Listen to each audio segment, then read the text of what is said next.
नमो बुद्धाय।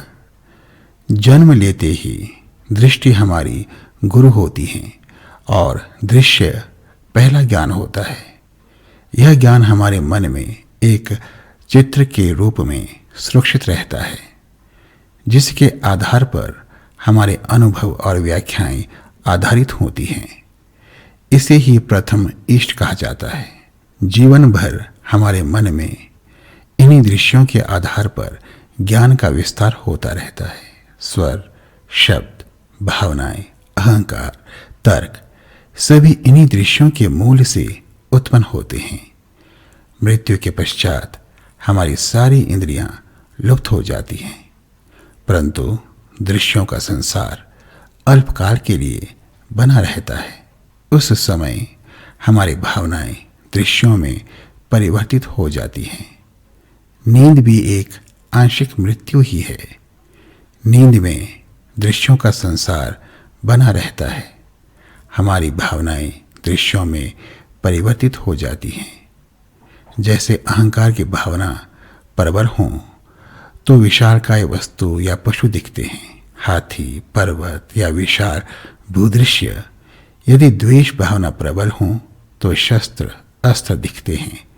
यदि महत्वाकांक्षा प्रबल हो तो आकाश में उड़ने का दृश्य, भय हो तो संकीर्ण मार्ग, प्रहार, पशु और आत्मविश्वास कम हो तो ऐसे मार्ग का दृश्य दिखेगा जो कभी समाप्त ही ना हो। सपनों के इन दृश्यों को यदि हम पहचान लें तो तुरंत सपने टूट जाते हैं। जैसे यदि हम सपने में उड़ रहे हों और उसी पल हम जान जाते हैं कि मैं सपना देख रहा हूं, हमारी उड़ान रुक जाती है और हम जाग जाते हैं। इसी प्रकार मृत्यु के पश्चात जो दृश्य दिखते हैं वे हमारी भावनाओं की प्रबलता के अनुसार ही दिखते हैं। वे वास्तविक नहीं होते और ना ही कोई भगवान या भगवती आती है, परंतु इन अंतराभव निर्देशों में बार बार कहा जाता है कि भगवान इस रूप में और भगवती इस रूप में स्वागत के लिए आएंगे। यह निर्देश प्रशिक्षित साधकों के लिए है। नाम और रूप देने से श्रद्धा और जागृति में निश्चितता आती है। वह साधक तुरंत समझ जाता है कि वह ब्रह्मजाल में है और उस अवस्था को समझते ही वह उसी दृश्य में समा जाता है और मुक्त हो जाता है। जैसे सपने टूटने पर हम जाग जाते हैं। इन निर्देशों में बुद्ध का अर्थ जागृति और सत्व या भगवती या माता का अर्थ जागृति के प्रति हमारा निश्चय है। यदि द्वेष और पाप संस्कारों के कारण प्रभा और किरण से प्रणिधान करने पर भी भ्रमित ही रहें तो मृत्यु के दूसरे दिन वज्र सत्व, देवगणों और नरक से दो प्रभाएं स्वागत के लिए आएंगी। मृतक को परिचय दें और उसके नाम से संबोधित करके कहें, हे कुलपुत्र, जल तत्व विलीन हो चुका है। वह तत्व विशुद्ध श्वेत प्रभा में उदय होते हुए दिखेगा। उस समय पूर्व दिशा में अभिराम क्षेत्र से भगवान वज्र सत्व अक्षोभ्य नीले रंग में हाथ में 5 शिखर वाला वज्र लिए हाथी पर विराजमान होकर माता बुधलोचना से संपुटित मुद्रा में तुम्हारे समक्ष उदय होंगे। बोधिसत्व क्षिति गर्भ के साथ सत्वालास्य और मैत्रेयी के साथ सत्वा पुष्पा इंद्रधनुषी प्रभा में 6 बुधकाय उदय होंगे। तुम्हारे शरीर ना होने पर श्वेत प्रभा दर्पण के समान स्वच्छ और निर्मल तेजवान होगा, जो बोधिसत्व माता पिता के हृदय से निकलते हुए तुम्हारे लिए असहनीय होगा। उसी प्रभा के साथ समांतर धुएं के रंग में निस्तेज नरक की प्रभा आएगी। उस समय तुम द्वेष संस्कार के वश के कारण तेजवान श्वेत प्रभा से भयभीत और आतंकित होकर भागोगे।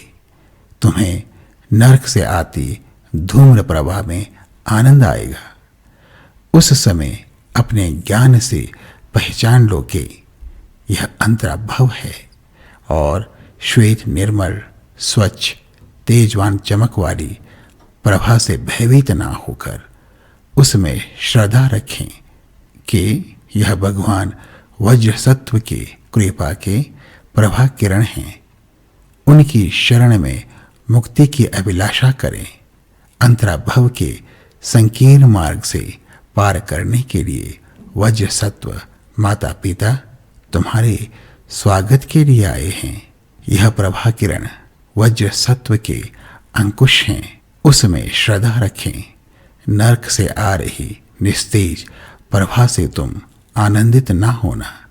यह तुम्हारे प्रचंड द्वेष के पाप संचय के आवरण हैं। इससे तुम नरक स्थान में पहुंच जाओगे और असहनीय दुखों के दलदल में फंस जाओगे। मुक्ति के लिए समय नहीं मिलेगा। यह मुक्ति मार्ग के अवरोध हैं। इसकी ओर ना देखकर द्वेष त्याग दो। इससे आसक्ति ना रखो। इससे अनुराग ना करें। श्वेत प्रभा जो उदय हो रहा है उसमें श्रद्धा रखें और प्रचंड अभिलाषा से यह प्रणिधान करें। ओह, सांसारिक द्वेष में भटकते समय आदर्श ज्ञान निर्मल प्रभा मार्ग पर भगवान वज्र सत्व मार्ग प्रशस्त करें। माता बुधलोचना पीछे से आश्रय दें। अंतराभव के संकीर्ण मार्ग से पार कराएं। सम्यक संबुद्ध भूमि पर पहुंचाएं। इस प्रणिधान को प्रचंड मुक्ति की भावना से करें। तब तुम भगवान वज्र सत्व के हृदय से निकलती इंद्रधनुष प्रभा में समा जाओगे और पूर्व दिशा में अभिराम क्षेत्र में सम्यक संपन्न संभोग काय में बुद्ध हो जाओगे। यह निर्देश एक प्रशिक्षित साधक के लिए है, परंतु एक सामान्य व्यक्ति की जब मृत्यु होती है तो उसे केवल सफेद चमकदार प्रकाश के उद्गम स्थान में एक नीला रंग दिखाई देता है। उस रंग में उसे संस्कारगत दृश्य दिखाई देते हैं। उन दृश्यों में वह विवेक खो बैठता है। तब वह अपने द्वेष की भावना की प्रचंडता में उस सफेद प्रकाश में एक धुंधला प्रकाश धुएं के समान दिखता है। उसे वह प्रियकर दिखता है और प्रसन्नता होती है। वास्तव में वह अपना विवेक खो रहा होता है और उस द्वेष की भावना में समा जाता है। भावनाओं से यह संसार बनता है। वह फिर इस संसार में जन्म लेगा, परंतु इस नए जन्म में उसकी ईर्ष्या की भावना अधिक होगी। वह मुक्ति की ना सोच पाएगा और मुक्ति के मार्ग ढूंढने में उसे अत्यधिक कठिनाई होगी। यही नरक है। यहाँ बुद्ध का अर्थ जागना है। जैसे हम सपने से जाग जाते हैं, जागते ही हम उस सपने के सभी संस्कारगत दृश्यों को भ्रम जानते हुए उससे कोई आसक्ति कोई अनुराग नहीं करते। आज इतना ही। भवतु सर्वमंगलम।